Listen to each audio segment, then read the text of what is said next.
God's good, amen? Yeah, he really is. It's a powerful morning. We're having church in this place before we were even supposed to have church in this place, which is awesome. You know, sometimes we have to use the 8:30 to warm up, but the last 2 weeks, 8:30's been it. I mean, it's just, it was hot before they got here, which is pretty awesome. Y'all remember this thing? Uh-huh. This is a Polaroid camera, and for those of you who've been around for a little while, you know exactly what this is. For those of you who ain't been around for very long, they brought this thing back, and it's made a lot of money because they brought it back. What's crazy is this little invention here was made in 1971, and I don't remember 1971, but some of y'all do. But what's crazy about it is that it ain't changed a whole lot in 5 decades. Like this right here isn't a 1971 model, it's a 2019 model, but it looks like the 1971 model. And for the most part, it's the same technology as the 1971 model. And that's a little bit crazy to me. But I wanted to spend a few minutes setting up our new series talking about this Polaroid camera just to give us a little context of what we're speaking about when we speak of exposure. Because I realize some of y'all stayed home today and you're watching online because you read about exposure and you thought that I was going to expose some things in your life and you didn't want to feel like that and you messed up. You should have came in because that's not what this series is about. This is a different kind of exposure, more along the lines of what happens when film paper gets exposed to light. So most of us right now live in a world, and I say most of us because you know how some people will just stay in the past? They just don't want to get with like all y'all got a flip phone. You're one of those people. But the rest of us with a smartphone, we have a camera on our phone, right? And it takes pictures. And so, like, cameras have almost become obsolete. Very few people in the world are using cameras to take pictures with. Most people are doing it with their phones these days, but it's a different kind of photo. So I got to talk to you a little bit about this. For some of you all, this is going to be a great science lesson for you. For some of you, this is going to be like old news. You already knew this from a long time ago. But I got to tell you how this thing works because I'm understanding not everybody knows how the Polaroid camera works. I wish I could get everybody up close and personal with this, because this little thing in the center here is the camera lens. Now, what you can't tell from your vantage point is that lens is curved. The reason why it's curved is so that it can take in light from every possible direction. The lens is designed in such a way that it's able to capture light, and it's designed to capture reflections of light that are coming from just every possible direction that it's pointed at. Now, behind that lens, there's a little, if you looked at it closely, there's a little black like wall that's got a little edge in the middle of it. It's a shutter, and it opens up. That shutter is protecting this paper, this special paper. I've actually got some of it up here. This special paper that's behind it, this photo paper. And this is old technology, but a little bit it blows me away. Because here's what happens. When you press the button on this camera, the shutter opens up and it allows whatever light is coming into that lens to be focused in one specific area. So it's capturing light from every possible angle and direction, and it's focusing all that into one direction, and then it displays that image that it's capturing on a piece of paper, and get this, the paper captures the light. Now that's pretty crazy, like, technology, that paper is catching like images of light and holding it in a place. Like, it's designed in such a way that when light hits it, there's a chemical reaction that's happening amongst like 3 layers of paper that's a part of this film that captures the light, and it causes it to develop as a result of the exposure. It changes this photo paper as a result of that exposure so that it never looks the same again. That what you see right now becomes something completely different once it's exposed to light. It captures that light and it changes forever. So here's how this is going to work.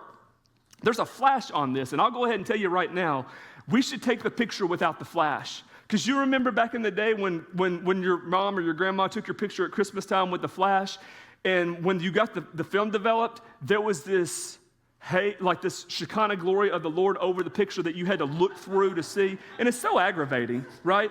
I can show you with this one right here. We did it this morning, and you got to look through the glory to see everybody in it because there's this haze on it because we use the flash. So, but the flash is designed to create light in low-level situations.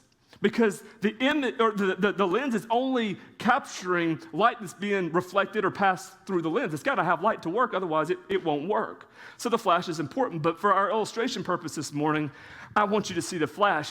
Here's the other thing too. This camera has a frame, and I think all of them do. This is very simple. It's like Fisher-Price, slides back and forth. It's got 2 options on it. It's not very technical at all. It's got a wide shot that ain't very wide, and it's got a portrait shot that ain't very portrait. And I just so that nobody gets their feelings hurt, when I look through this lens finder, and so this lens thing right here tells me what this little lens is actually gonna see. Not all of y'all are in it. So you come up here and look at the picture afterwards, and you're like, well, I didn't get my picture made. Well, sorry. It's just ain't my fault. It's the cameras. It can only do so much. I'm not a miracle worker, people. So here's what we're going to do. We're going to take a picture. So if you want to smile for this, actually, I'm going to do a better job. I feel like if I change my vantage point, that probably will preach right there. Oh, yeah. I can get more people in it. Okay, so here's what we're going to do. Go turn it on, Fisher-Price style. All right, we're going to take a picture. Do you remember when people got handed a camera and they're like, how do you work this thing? You always press the red button. That's how you work a camera. Always, no matter what. It's kind of like magic, but it's not. It's technology. Now, we're going to do what your parents did not do, and we're going to follow the directions, and we're going to leave that picture right there. But since this was the old one, it's already done. You remember what you did when the picture, shake it like a Polaroid picture, right?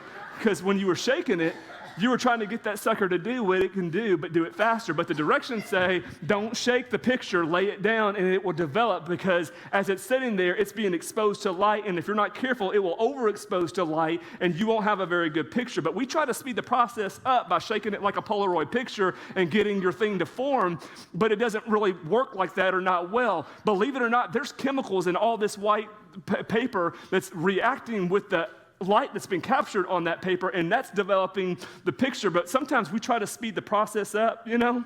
We try to make it go faster than what it needs to go, and the process is important. The process to the whole piece is important. I know that I'm talking about cameras, but guys, listen, I'm really talking about us.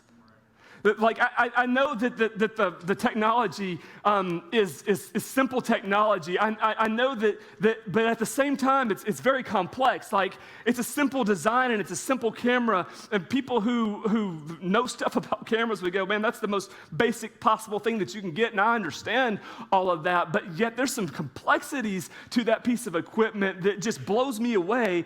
As a matter of fact, just a piece of paper capturing light it kind of blows me away.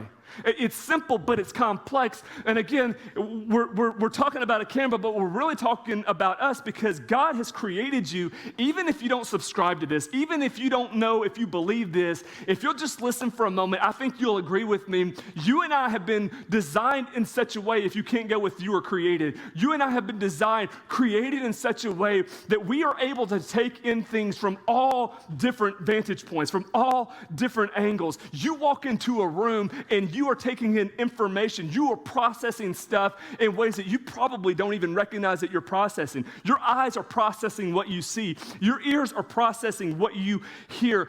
God has made us even in a way that we move beyond sight and listening, being able to hear. Man, we're processing stuff that we smell.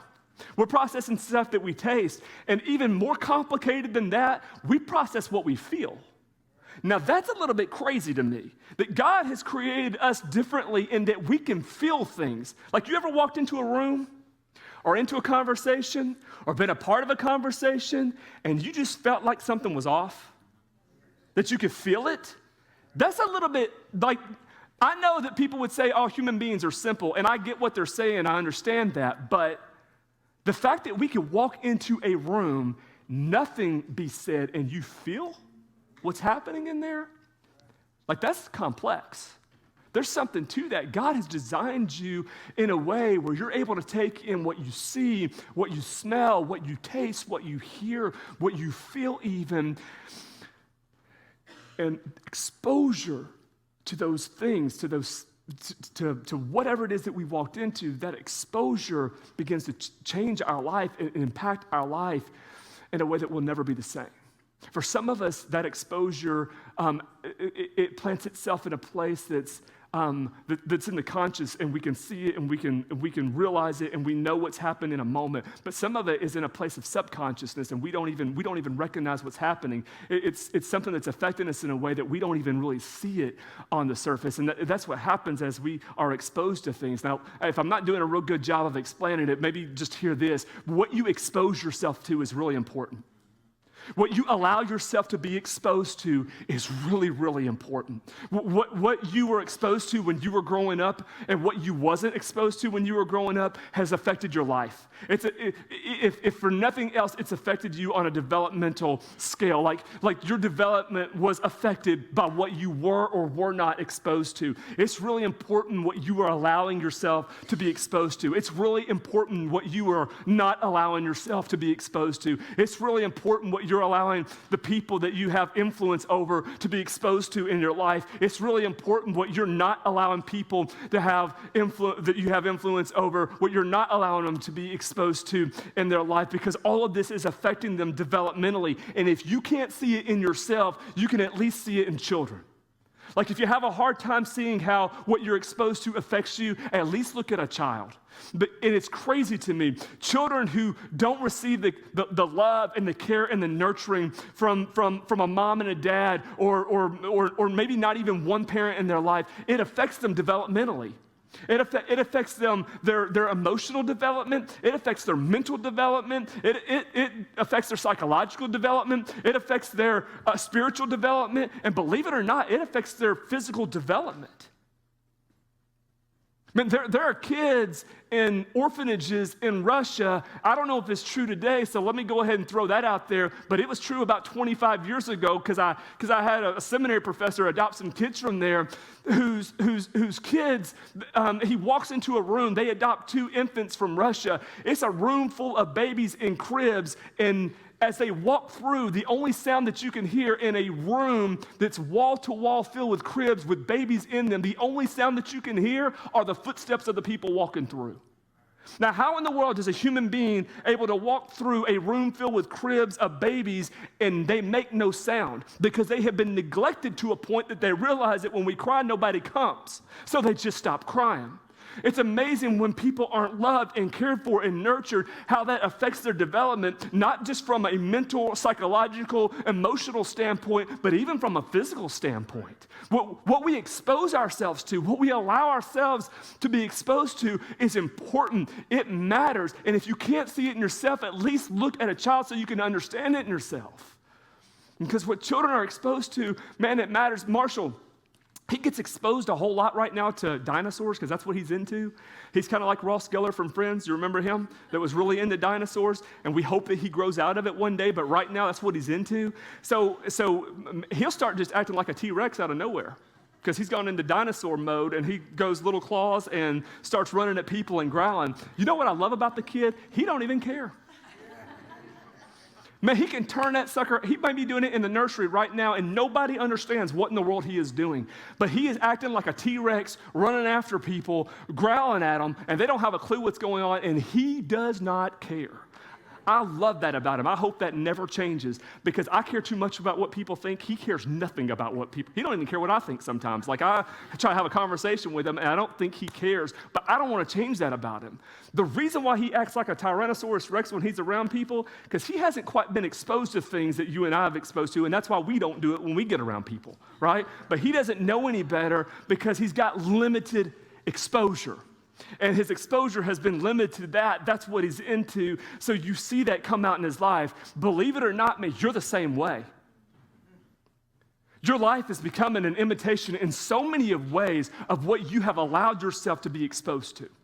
Your life is limited in so many ways by what you've not allowed yourself to be exposed to. And so for some of you, those limitations are a good thing, and some of them are a bad thing. Some of y'all are messing your life up right now because of what you're allowing yourself to be exposed to. Like, I know that's strong language, and I'm not trying to be hard on you, but I'm just telling you, you're messing up a concept of intimacy right now in your heart and in your mind because of what you're looking at on your device. Man, you're putting your spouse in a really tough situation to try to be something that you got set in your head because of what you're exposing yourself to that they'll never, ever be able to become because what you have exposed yourself to isn't real. The realness of it is a moment. It's been stuff that's been filtered and it's been altered and it's been cut and it's been changed, and you've convinced yourself that it's a real thing, and you have projected that expectation on somebody that you love and that you care about, and you really set yourself up and them up for failure because you're projecting a thing onto them that they can never be. It's all because of what you've exposed yourself to. Man, exposure is important. Some of you have exposed yourself to things that have radically changed your life, but not for the worse, for the better. And today, you're a different man, you're a different woman, you're a different human being because you've exposed yourself to some things of God for your life, and your eyes have been open and your ears have been open, and there's been a change happen in you that you can't even really explain. The only explanation is there's been some exposure in your life, and it has changed you. See, that's what this series is all about. It's not about exposing dark places in your life, although God may do that during this message, but I promise you this, I won't do it. That's not my kind of preaching. Shouldn't be anybody's kind of preaching. It's amazing. Do you know the people that Jesus has the harshest words for? Yeah, church people. It's religious people. Those are his rebukes are for two people, or two kinds, demons and religious people. His harshest rebukes. Think about that for a moment.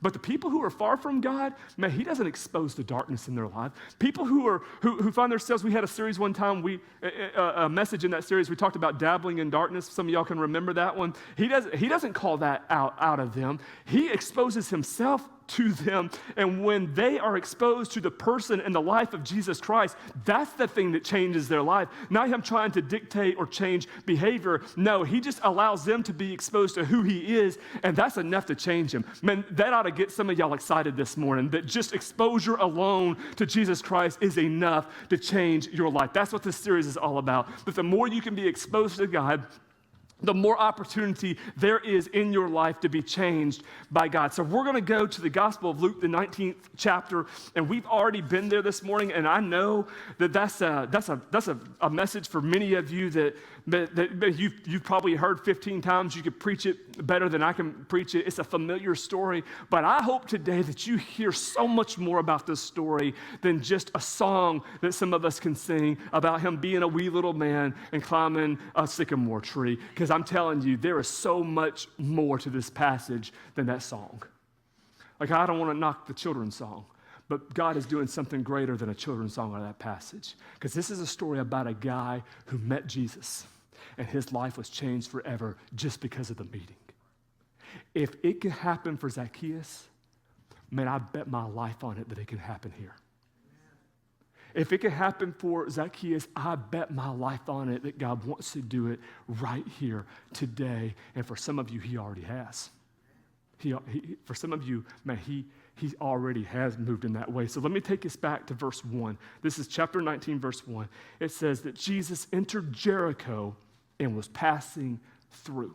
Jesus entered Jericho and was passing through. Now, what I thought I was going to get to do with this passage was talk about how Jesus was passing through. And for some of you in here this morning, you're in a place right now, but you're just passing through. Because I thought, man, that would preach real good. Just talk about how some of y'all are broke right now, but you just passing through. You're not going to stay there. God's got something better for you. You're just passing through. Some of you, man, you've had the wind knocked out of you, and you're down for the count, and it feels like all life is against you. But this ain't the permanent place. You're just passing through. God's got something better for you. For some of you, things aren't going well in your marriage right now, but they ain't going to stay there. You're just passing through because God's got something better planned for your marriage and the place that you are right now. And I was going to be able to tell some of you, man, for some of you, your business, it's not going well right now and you want to go well, but man, you're just in a hard place and you're just trying to figure out how to make ends meet. But I just wanted to tell you, yeah, but you're just passing through. Like this is not a permanent place, that this isn't the end of it.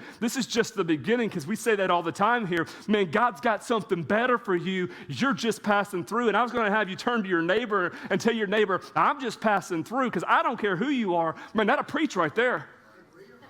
Right? I should have just preached that, but because that would preach. Problem is, that's not what the passage is about. I mean, it sounds really good.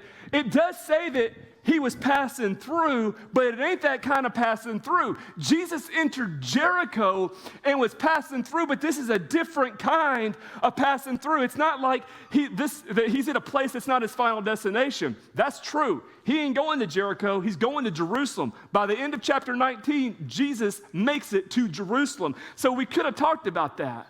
But he's passing through Jericho on purpose. He came there for a reason. We already read about it. He came to seek and save the lost. That's the reason why he came to Jericho. Man, God showed up at Jericho for one person. God shows up at Jericho, passes through Jericho so that one life would be exposed to the greatness and the glory and the love and the mercy and the majesty of God. One person. Jesus shows up in Jericho to have an effect on one person's life, and it changes that guy forever. Man, this is powerful. Passing through is about exposure. Passing through Jericho is all about exposure. When people have a moment of real exposure to the life of Jesus, it changes their life forever. So when's the last time you had a moment of real exposure to Jesus? When's the last time that you had a moment where your life was really exposed to the life of Jesus? So much so that it changed your life forever. When's the last time you had a moment of real exposure in the presence of the Almighty God? It's powerful enough to change it once. I promise you, it can change it twice and 3 times. It can change areas that ain't been changed yet. I mean, it's that powerful. When's the last time you had a moment of exposure to the person and the life of Jesus? Exposure is powerful. Exposure when it involves the living God who is the person of Jesus Christ. Man, that's life-changing. And Jesus passes through there that he might be exposed, and it changes his life forever. Some of y'all, you showed up today, your life has already been changed forever, but before we get done, some of you are still waiting on God to do a thing, and God will change your life forever. What I am blown away by, and maybe y'all can get with me on this, what I am blown away by is that every week people show up in this place, and they sing the songs that we sing, and they listen to the message that I bring or whoever else we may have speaking in that moment. They pray the prayers, right? They'll get up when we ask you to stand. They'll sit down when we ask you to sit. They'll participate in the prayers. If I say bow your head and close your eyes, you'll go ahead and bow your head and close your eyes. Man, there are people who show up here every single week, and they walk into this place. They experience all that there is to experience. They walk out of the door, out of the lobby, to their car, drive out, pull out of the driveway, and they pretty much leave the same exact person as they were when they walked in here. Now, we talk about, we sing about, we preach about being in the presence of the living God, and people walk out of here the same people that they were when they came in here. At the same time, I almost guarantee you there's somebody sitting on your row, and if not your row, there's somebody sitting in the room that heard the same message you heard, that sang the same songs that you sang, that prayed the same prayer that you prayed, that got up and sat down the same times that you got up and sat down, but they walked out of that door and their life has been changed completely, radically, and forever. How in the world do we come up? Yeah, that's worth clapping about. How in the world do we show up in a place and it happens for some and it doesn't happen for others? It's kind of like the camera. It's kind of like you saw the picture being taken, and you saw the flash, but you weren't in the frame. Like you saw the life change happen. You were in the room, but for you, for whatever reason, it's like you stepped out of the frame. But you got to be in the frame of what God is doing. You got to be in the picture of his presence. if you want your life to be changed forever. We don't live with the kind of life, we don't live the kind of life that God is calling us to live because we came and we heard some things about Jesus. Everybody in Jericho had heard something about Jesus. That's why the crowd is showing up. That's why Zacchaeus wants to follow Jesus, and we're about to jump into that. Everybody had heard about him. Exposure to Jesus is different from hearing about him. Getting face to face with the living God is completely different from knowing things about the living God. And Jesus shows up at Jericho to bring people into his presence, to connect people to the heart of God, to take people who have been created by God, even if they don't think it or realize it, and reconnect them to the heart of God. And people who follow Jesus don't live that way if all they've heard is Jesus. If all they've done is heard about him and know about him, but they haven't spent time in his presence, man, they don't get changed. I'm telling you, exposure to the life of Jesus, that's the number one priority. Everything else is secondary. Your life being exposed to the life of Jesus, that is the number one priority. Everything else is secondary. If you got everything else, but you didn't get that, you won't have your life changed forever. You might get something that you can post about on social media later, but you won't have your life changed forever.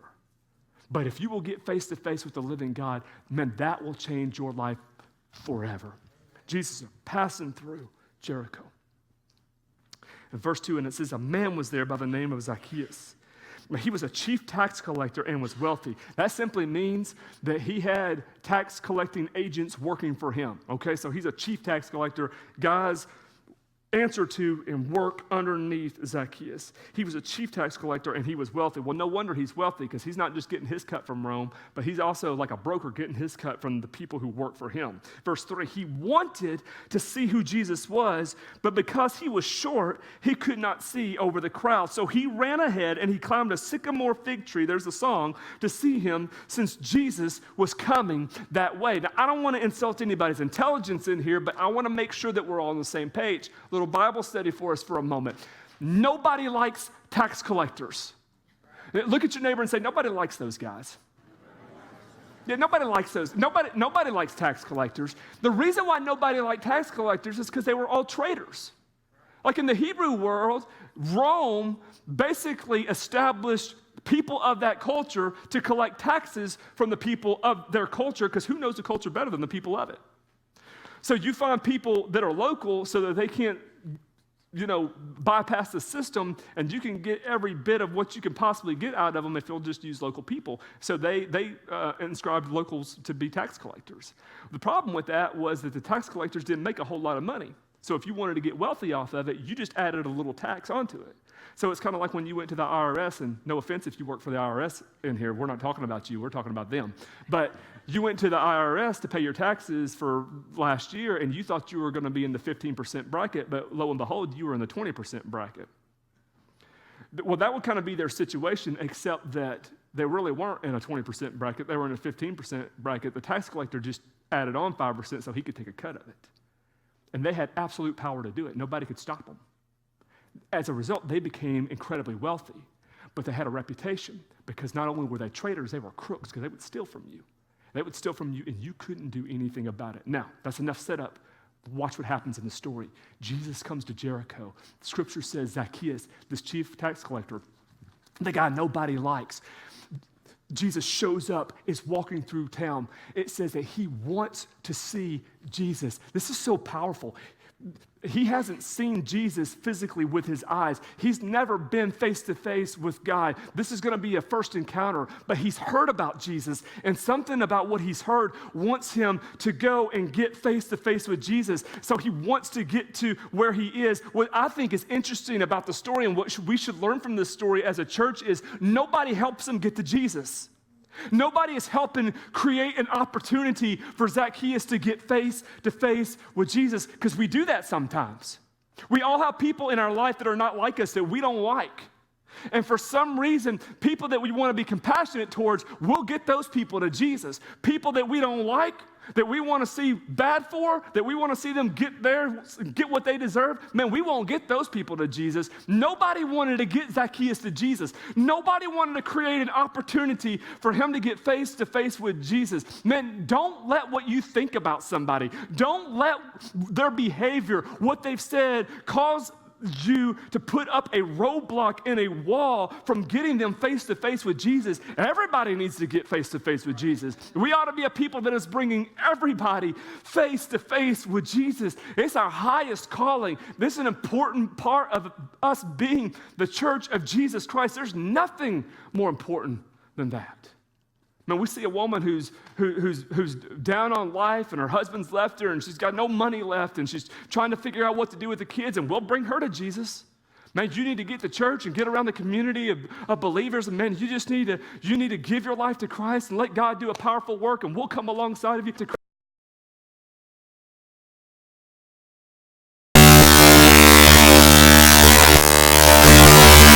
She left you with the kids? This is Kentucky. I mean, most of the time they take the kids. She left you. Man, come and be a part of the church. Like God's got something more for you. This can't be the end of it. Like, we'll get them here.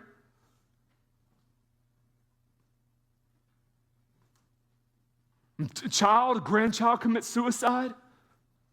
And they're just trying to figure out how to put things together, how to work through what they're going through, how to pick up the broken pieces and their family. Because, man, you just need to be around the people like God. God's got something. God's not done. Like, I know it's tragedy, and I know this is unbelievably hard.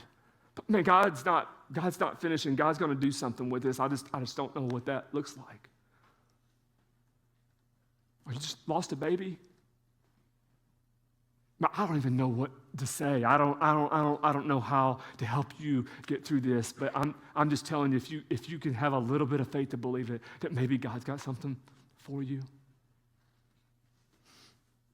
You lost your job? I'm so sorry you lost your job. And I don't have a job to give you right now, but I'm just telling you, if you belong to God, if you'll give your life to Him, I can't believe that this loss is the end of things. Like, I can't believe that God's done with you. I got to believe that God's got something more. He's not done with you yet. Man, we'll invite those people to Jesus. People like Zacchaeus, though, traitor.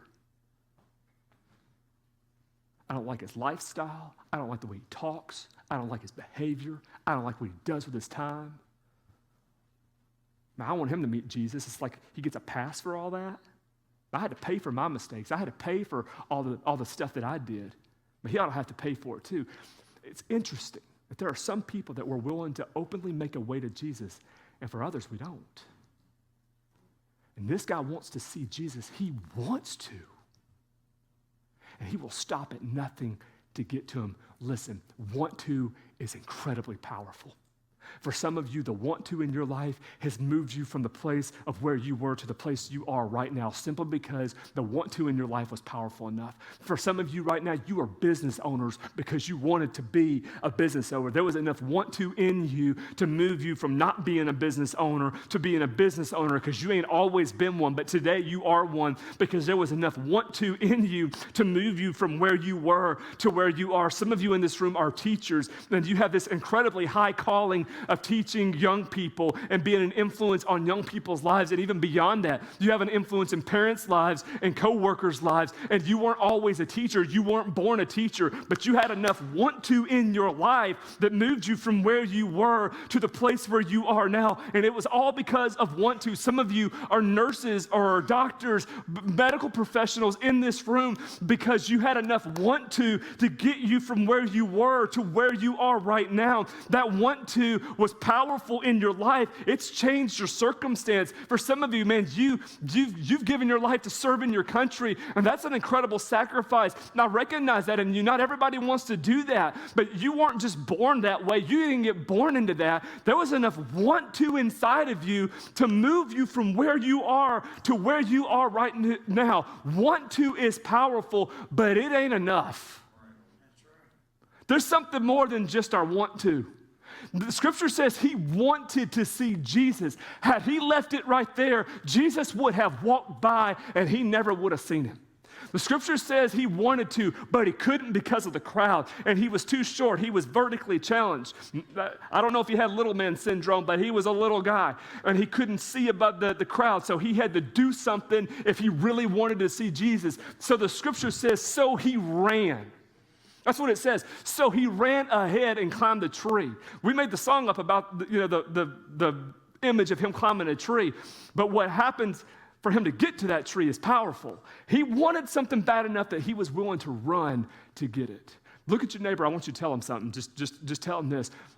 People run after what they really want. Tell your neighbor that. People run after.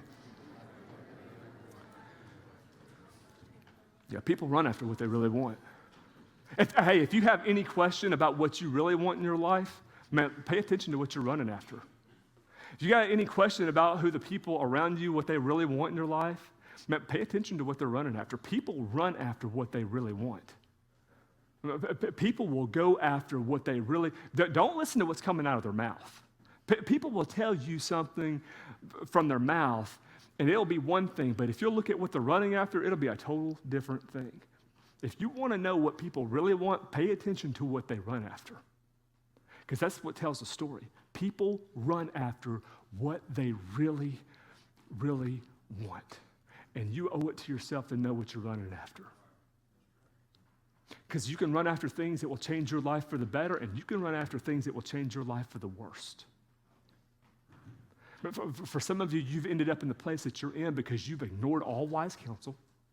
You knew for a moment in your heart that this is the wrong thing to do, but you walked into it anyways, simply because you wanted to. And since you wouldn't stop at no, and since you wouldn't stop at, hey, this is a bad idea, you ran to it anyways, and now you're living in it. But some of you, man, you have completely changed your destiny because you decided to listen to what God had for you, and you decided, man, I want that more than I want this, and I'm going to run after him and just take my chances with God. I'm going to run after him and just take my chances for where he puts me and where he lands me, and I'm just going to give it over to him. We run after what we really, really want, and I want you to hear that this morning more than anything else, because Zacchaeus ran after Jesus. Some of you, it would change your life if you would run after Jesus.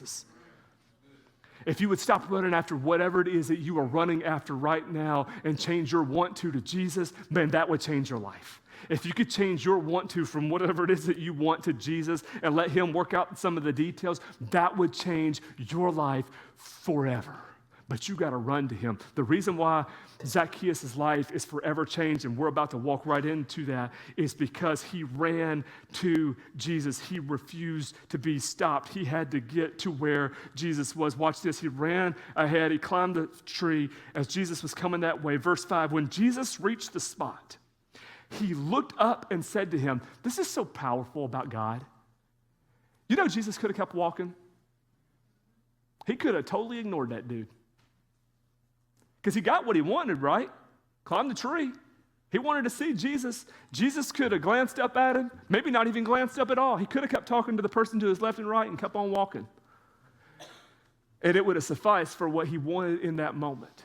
But what I love about God in this moment is that God stops. This is why you ought to run to Jesus. If you'll run towards Jesus, Jesus won't pass you by. If you'll run after Jesus, Jesus will not just pass you by. If you'll run after Jesus, he won't continue in his conversation with somebody else and act like you're not there. If you will run after Jesus, he'll stop. If you'll run after Jesus, I promise you that gets God's attention. The people who run after him always have a moment and an experience with Jesus. Jesus stops, he looks up, and he says to Zacchaeus, Zacchaeus, come down immediately. And what's the word there? Must stay at your house today. So he came down at once and he welcomed him gladly. And then verse 7, all the people saw this and began to mutter. Mutter is another word for grumble. All the people began to mutter, to grumble. He's gone to be the guest of a sinner. Now I want to spend some time here for just a moment. Mostly because this is personal to me. I realized something as I was going through this passage. You know who the people who are grumbling and muttering against Jesus, you know who they were? Well, they might have been sinners, but these are people following Jesus. These are people who are walking with Jesus, the crowd. Jesus traveled with an entourage of at least 120 people that we know of. So he's on his way to Jerusalem, and there's a crowd with him, and the people who start muttering are the people who are with him. That's the implication of the text. It's interesting to me that the people who are supposed to be with Jesus are the ones who are grumbling against him. The people who are supposed to be with him are the ones who are muttering against him. So I just wanted to share this with you because this spoke to me. Don't be surprised if the people who are supposed to be with you start grumbling against you. Because if they did it to Jesus, they'll probably do it to you. If the people who are supposed to be with Jesus grumbled against him, man, don't be surprised if the people that you thought were with you start grumbling against you. And I just wanted to share that because, man, that pushes my redneck buttons, right? And when that happens, when people start running their mouth, because everybody knows somebody that runs their mouth, when people, especially if they're supposed to be with you, start into that, man, that really pushes my unsanctified redneck buttons. And I don't know can anybody relate to that, or am I just the only ones? Okay, I didn't know if I was just oversharing with you guys. But so here's what I want you to do. Look at your neighbor and just tell him, I'm working on it. I'm working on it. And if that ain't you, you can say, he's working on it. He got issues. But yeah, I'm working on it. Man, I've been fully saved by God. You don't have to question that. The sanctification part, God's still working on some things. But before you start pointing fingers, be careful because he ain't done with you yet either. There's still some areas of you that God is working on and sanctifying. It's not an excuse, I'm just saying. The God who's created and began a good work in us is faithful to complete it, but it's his process, not ours. His timing, his process. God's at work. You've got to trust him with it. Jesus says, I got to stay at your house today. And they all start muttering against, they all start grumbling. You know why they're grumbling? I don't know this for a fact. This is just my educated assumption, and I think it's a pretty good assumption. It's because they've forgotten who Jesus is. They're missing out on why he came. You and I have the privilege, I guess, of knowing why he came because he says it at the end, I came to seek and save sinners. They don't understand that he's going to a sinner's house. They can't understand why he would go and be around somebody like this. Jesus had a reputation, though, and apparently it was a good enough reputation for Zacchaeus to want to be around him. This is powerful to me. Zacchaeus did not hear about Jesus from Jesus. Zacchaeus' first experience, if you will, about who Jesus is and what Jesus can do did not come from Jesus directly. He heard about it from somebody else. He heard about it first. I think I read that somewhere. Faith comes by hearing. It starts with hearing. It's not the end all, but that's where it's got to start. That means people are talking about Jesus, and apparently Jesus' reputation towards people like Zacchaeus, sinners, prostitutes, tax collectors, was not a bad reputation. It was among religious people, but not among the people who were like that. Jesus was not known for his condemnation of others.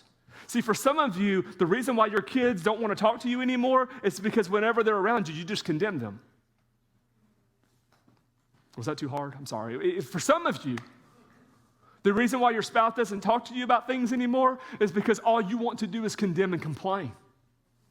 It's interesting to me that Jesus does not condemn nor complain when he meets Zacchaeus. He's not known as a condemner of sinners because Jesus knows he's going to the cross to pay the price for sin. Sin is condemned in Jesus. That's the switch. Sin is condemned in him, so he don't have to condemn the person that he's talking to. He was not known for condemning people for their sin. He was known as their friend, and that's powerful because don't you know Zacchaeus wouldn't have been running to Jesus if he knew that Jesus was the kind of person that was going to condemn him for the life that he was living? He wouldn't have ran to him. No way. But he must have heard Jesus' reputation that he was a friend of sinners and tax collectors, prostitutes. For some of y'all, you won't ever admit it in church, but that bothers you.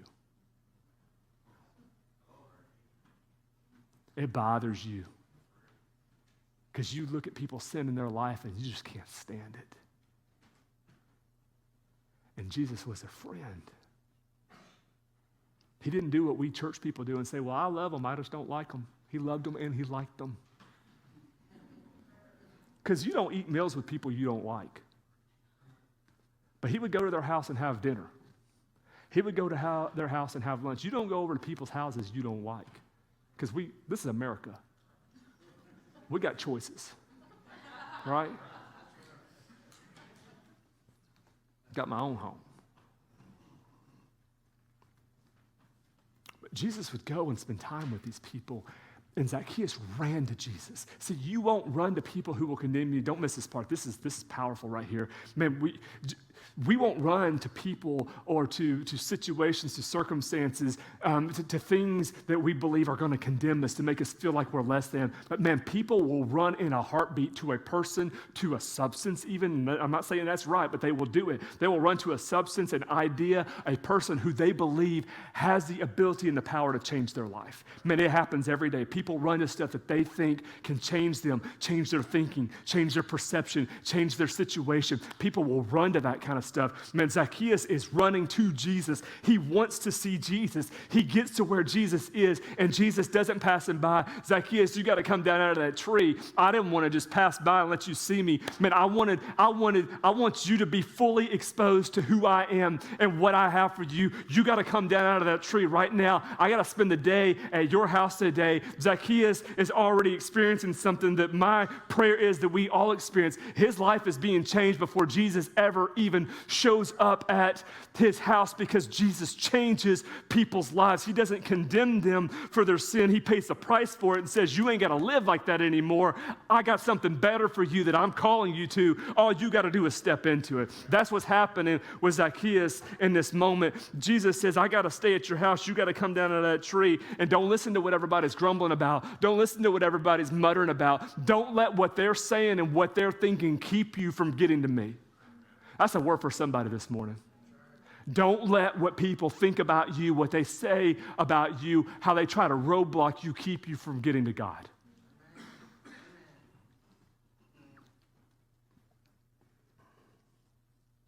But Zacchaeus stood up and he said to the Lord, they ain't even got to his house yet. People start complaining. They must have been doing it audibly because Zacchaeus heard it. So he knows what everybody thinks about him. And he stands up and he says to Jesus, look, Lord, here and now I give. Everybody say the word give. Man, I give half of my possessions to the poor. And if I've cheated anybody out of anything, which is code for I've cheated some people out of some stuff. If I've cheated anybody out of anything, I will pay back 4 times the amount. Man, this right here, like you ought to go back and read your Bible today just for that part alone. He comes down out of the tree. People are running their mouth against him. And he says, Lord, look, right here, right now, man, I'm giving half of my possessions to the poor. The people I've cheated money out of, I'm going to pay them back 4 times. Like, that's a radical turnaround for a guy who is known for his wealth. That's a radical turnaround for a guy who's known for his greed. That's a radical turn. I mean, that would be a big deal for any of us in the room. And I'm not saying you should do it, but it would be a big deal for anybody in the room to give half of their stuff to the poor and then pay back the people that we've messed over, cheated, whatever, with people 4 times of what we took from them. Man, that would be a big deal for anybody in the room. But for Zacchaeus ain't got no friends. Remember, you told your neighbor, nobody likes people like that. Nobody likes people like Zacchaeus. If you've got any friends, they're other tax collectors. That's it. He's known as a wealthy man. That's not just a description of what he has. That's a description of who he is. For a wealthy man to be given away half his stuff? What in the world happened to Zacchaeus? You know what happened to Zacchaeus? Man, he had a moment of exposure to the person of Jesus, and it changed his life forever. That's what happened to Zacchaeus. He had a moment where he was exposed to the person of Jesus Christ, the living God, and it changed his life forever. Ladies and gentlemen, I don't know of anything more powerful than that. What is powerful about the passage is that Jesus didn't pull up a chair, invite Zacchaeus to sit down and say, listen, we got to talk about some things. You know, you've just not been behaving well. Everybody knows it. They don't even like you anymore. Nobody likes you because of the life that you're living. But listen, if you'll just do this, this, and this, and this, and check these boxes, you're going to get on a turnaround right now, and man, things will be completely different from you. Did you know there was no conversation like that? Some of you, you think the answer is one more message. And I'm not telling you to stop listening to sermons or messages. You ought to keep listening to them because God speaks through and works through stuff like that. But what you really need is not one more message. For some of you, what you really need is not one more song. You sang enough songs and you've listened to enough messages and you've read enough books. You don't need another sermon. You don't need another song.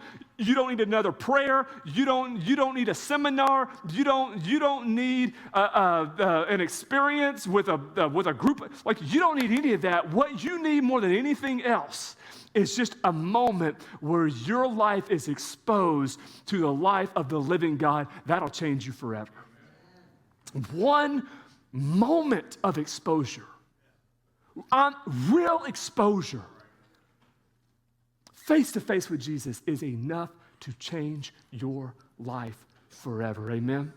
I mean, forever. That's enough. That's enough. One moment. There's no record in this conversation that Jesus sat down with him and had a talk about the life that he was living. There's no record that he reached out and touched him and said, be healed. The only thing that happened in this text, Luke tells us, man, Luke, he researched this thing thoroughly. He says so at the beginning of the book. That's how I know that. All he did was get face to face with Jesus, and that was enough to cause a radical change in his life. Let me hurry through this last part, and then we're going to open up to altar because it's time right now. I know that it's time. But Zacchaeus stood up. He said to the Lord, look, Lord, here and now I give half of my possessions to the poor, and if I've cheated anybody out of anything, I will pay back 4 times the amount. Verse 9, Jesus said to him, today, somebody say today. Today is as in right now, today, this moment, today, immediately, today, salvation. Everybody say salvation. See, what you really just said was Jesus. In the Greek language, that word right there is Yeshua. If you back up a few words, it says, Yeshua said to him, today, Yeshua. It's the same word. The name Jesus means salvation. So in one moment, Luke translated it as Jesus' name. In the next moment, he translated it as who Jesus is. Today, salvation has come to this house because this man too is a son of Abraham. Oh, you didn't think he belonged to y'all? Yeah, he really belongs to you. He belongs to you because of me. Not because of the life he's lived or what he's done or hasn't done. He belongs because of who I am. Today, salvation has come to this house because this man too is a son of Abraham. For the Son of Man came to seek and save the lost. Today, salvation has come to this house. You know what? When Jesus said that to Zacchaeus, it wasn't because he decided, man, I'm going to give away half of my stuff. I'm going to sell all I got. I'm going to pay some poor people back. And Jesus went, wow, that's pretty powerful. That's life change right there. You're saved now. That's not the way this worked. It's not a works-based salvation. It never has been, never will be. That generosity was a result of his salvation. Jesus doesn't say today salvation has come to this house because of what he decided to do with the possessions of his house. Jesus says today salvation has come to this house because Jesus is in the house. Wherever Jesus is, there is salvation. Wherever he's at, wherever Jesus shows up, man, there is life change. And I want to invite you this morning to get in the picture. Not to sit in the room and say, well, I was there, I saw the flash. Jump in the frame, get in the picture, allow that moment of exposure to the living God to change you, to change your life forever. I don't have to call out all the darkness in your life. You already know what it is. But it's better than that because Jesus came to remove the darkness, eradicate the darkness out of your life, and connect your heart back to God. That's why he came, and that's what exposure does to him. Jesus came to seek and save the lost. Church, we can't forget that. Today, we're not celebrating any baptisms, and I hope it bothers some of you as much as it bothers me. And if it don't bother you at all, I want to invite you to spend some time with Jesus this week. Because it ought to bother us. proclamation of life that God is moving and God is doing something. It's powerful. It's the evidence of God at work. But it's lost people who give their life to Christ who get saved and are baptized. It's people who have wandered far from God, been away from God for years, who have this new awakening and go, you know what, I want to go through the waters. And I know that I did it when I was 8 years old, but for 40 years of my life, I have lived away from God. I don't even know if I really have a relationship with God, but I am awakened right now to who he is in his presence. And I want this to be a marking point for me. If we lose the heart for the things that Jesus had a heart for, it'll stop happening. Jesus didn't leave it to chance. It's why it says he came to seek and save the lost. We always talk about Jesus wants to save lost people, but he also wants to seek them out. You know how he does that? Through you. You're the church. You're his bride. He does it through us. So we got to be faithful, and we got to be willing, we got to be obedient to step in to his way for our life. That's to seek them out. He doesn't leave it to chance. Well, hopefully they'll find me someday. No. Jesus says, I want to find them. The word lost, I get it, man. That's offensive. Some of y'all don't like it. And if you're lost, nobody likes to be called lost. But you try to call a lost person, and they're like, I ain't lost. You're the one that's lost. People don't like to, that's offensive. And it's really offensive if you don't want to be found. Because there's some people, they don't appreciate being called lost, and they don't care to be found either. But now some of y'all showed up today, and you understand lostness, and you want to be found. You're tired of being lost. Lost for him was that he was ostracized. I think that's what's powerful when Jesus says, this man too is a son of Abraham. You know what he's saying to the people? Y'all don't think this guy belongs. Y'all don't think this guy's a son. Jesus says, I'm telling you, he too, like you, is a son of Abraham. Because this ain't based on what he's done with his life. This is based on who I am. And that's the way it still works. Not based on you or what you've done. It's based on who Jesus is. That's what makes us sons and daughters. And you don't have to live lost anymore. So maybe you missed the opportunity to give your life to Jesus a little bit ago. Guess what? Another opportunity. God ain't done yet. Maybe you missed the opportunity to come and pray. Maybe you came and prayed and you need to come and pray again. That's what this moment right here, right now is for. Would you let God work? Last question, we're coming to the altar. When's the last time you had a moment of real exposure to Jesus? Because a moment is enough to change your life.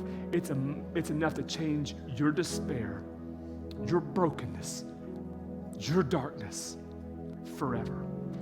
Won't you stand? And won't you come right now in the name of Jesus Christ? This altar's open. If you need to receive Jesus, you come and grab me right now and say, I need a relationship with God, and we'll make that happen. But come on right now. Don't just stand there. Come on in the name of Jesus.